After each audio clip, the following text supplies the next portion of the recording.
Okay, guys, so George asks a sincere question. It's a logical question. He's not preaching at me like he's my superior. It's a genuine just question. I can handle genuine, polite questions. When people ask me a question and go on to brag about how much they know and trying to make it out that I'm wrong, I can't handle their bullshit. I have no time for idiots. So George asks a polite question. This is on the wall of just a 2L, and I go on to explain. Okay, so first of all, George, let's read what he asks. So if entering a corner and coasting through it with little or no throttle, are you saying the E-diff is actually locking up the tire from rotating? It looks like minimal throttle input to me. I'm sure you'll be able to look at the PDM data and tell me how much throttle the driver's using entering the corner. So to clarify the question, you're coasting in and through a corner. Does the E-diff actually do anything? Good question. Behold, the C8. I've made videos about this before, guys, but to you guys' defense, Justin at Horsepower Obsessed attacked the channel, and he took down a lot of very informative videos that are here to save you guys' lives. So some of those videos are gone now, thanks to Justin. But here is basically a C8.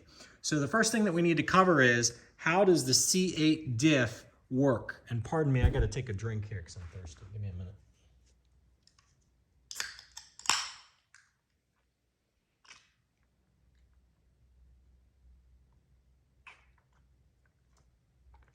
Sorry. Okay.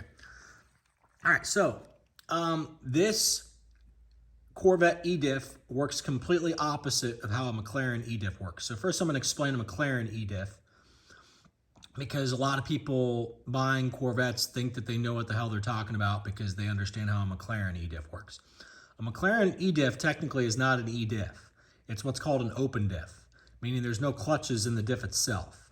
The way that McLaren does their E-diff is they lock the brakes on a tire when that tire starts to spin up. And when I say lock the brakes, that's a bad word to use. Apply the brakes. So the tire starts to spin up, they apply the brakes to get that tire speed back equal with this tire, and then this tire starts spinning up, and then they apply the brakes to get this one, and they alternate back and forth. And that's why when you see a McLaren take off from a dig, it does this boogie. Okay, whenever you see a McLaren take off from a dig, the way that its traction control and E-diff works is alternating side to side braking, okay? Now, with the C8, which is completely different than the McLaren, it actually has a huge, heavy E-diff that actually locks clutches that lock the rear axle into a solid rear axle. Anybody who's ever existed around off-road vehicles, when you lock out the hubs and lock the rear axle to a solid rear axle, you know that if your rear axle's locked and then you're driving through grass or driving through snow or driving on the pavement and you go to turn your front wheels, the car doesn't want to turn, especially when 60% of the weight of the car is on the rear axle and you have tires which are, pardon me for a second, that wide. Huge ass fucking tires, steamroller fucking tires. They get tons of grip. So you got 60% of a car's weight on these huge ass tires, okay? Sorry, just proving a point. The point is, those big tires get really good grip, and that axle is locked when it's locked to 100%, okay? Now, does the C8 lock its rear axle to 100% very often? The answer is no. But it does get up into the 80s, which I have provided video links of it doing. Now, that E-diff locks. Anytime the car is panicked that you're going to spin, GM strategy, even, okay, so let's be real here. There's layers. You have traction control. Then you have your ESC. Your ESC changes and your traction control changes based on what PTM mode you're in. But even if you go to race 2, ESC off, which is the most that you can make those two programs, race 2, ESC off, so now everything is as off as it can be, the E-diff program is still layer 3, and the E-diff program cannot be changed, altered, or deactivated. It's always on, and that is my chief complaint with the C8 E-diff cars. I hate it with a fucking passion, because what happens is anytime the car up in higher speeds around 90 or above, which is what the gentleman Just the 2L was traveling at. He was at above 90 miles per hour.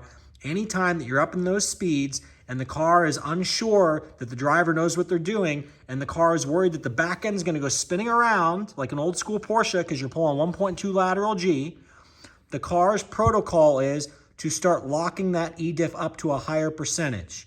Just the 2L saying that the E-diff lockout is either a 0 or a 1 is a lie. The guy is a low IQ loser. Do not listen to a word this guy is telling you. I am so sick of stupid people making fucking YouTube videos instead of consulting me first when they realize I know what I'm talking about. Okay? They put out misinformation. The guy has 400 views. He just made 400 plus people fucking dumber than they ever could imagine of being. Okay? You guys are fucking stupid. The point is, the car doesn't want to turn. You have to turn the front wheels a whole bunch to get the car to turn. And at high speeds, this works out. But this is why C8s liquefy their front tires. Is because the E-diff is locked out so much, so often. So just the 2Ls coming down into the turn. The E-diff's locked. The E-diff's locked. The E-diff's locked. When I say locked, it's not locked. It's, let's say, 80%, 60%, 50%, whatever those percentages are. We don't know because the dunce didn't put the fucking E-diff program up on his dashboard for us to know where it was. And then he's going to say that he knows what it was because he's a psychic little fucking loser, isn't he? But the point is, this little psychic know-it-all motherfucker is what he is. Self-proclaimed fucking, I'm so sick of stupid people. What a fucking waste of time this is. But the point is, when this car is coming into a turn and it hits a bump that all of a sudden causes the E-diff to glitch to a lower percentage, you still have your front wheels turned a whole bunch to fight that locked up E-diff, which is at 80 or 50%, somewhere in there. You have your front wheels turned a whole bunch to get the car to turn, and in the blink of an eye, that E-diff can glitch to 0%. Do any of you know what happens when an E-diff is at 0%? Now the car can easily turn. So all of a sudden, the amount of rotation that the car was achieving before is now quadrupled in the blink of an eye because all of a sudden these two wheels are free to spin at different speeds. So you had too much steering angle. You didn't even need hardly any steering angle once the E-diff is unlocked. The car is going to want to rotate on its own. You actually have to steer back into the car like a drift car, like one of those circle track drift cars. You actually have to, the dirt tracks, you actually have to turn the wheels back into the turn to keep control of the car, which just the 2L didn't do when the E-diff unlocked to a lower percentage. The E-diffs unlock to lower percentages when you go over bumps. It freaks out the program and the program goes AWOL. Another thing that just the 2L did was he put a different set of wheel and tire package on his car, which all have different wheel and tire speeds according to his video, and that's how the computer calculates what it needs to be doing with the E-diff. So his E-diff was locked up tighter than a drum when he put on those tires that didn't match up and had all different wheel speeds, and then when he went over the bumps, it caused the E-diff to glitch. Is it going to glitch every time you go over the curbs? No. But if you go over the curbs 100 times, rest assured, sooner or later, it's going to unlock to 0, and around you go. Brandon, we need an E-diff program that we can dial back from 80% back down to 20%. Oh, you mean like the GT3 RS? Yeah, we need something like that. Yeah, no shit. I've been begging for it for fucking 5 years, 6 years.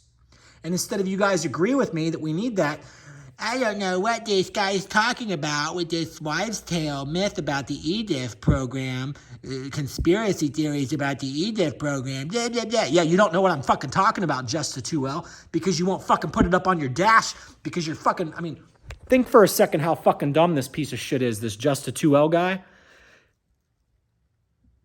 That after I explain you got to put the E-diff up on your dash and that'll show you your percentages, he proceeds to make another fucking YouTube video instead of at least taking his car out and putting the E-diff up on the dash and driving it around the block a couple times. You don't even have to go to the fucking racetrack. But he doesn't do that because he's fucking dog shit. So back to this. George, does that answer your question that it doesn't matter whether you have throttle on or not? If the rear axle's locked, it doesn't matter where the throttle is, the car doesn't want to turn.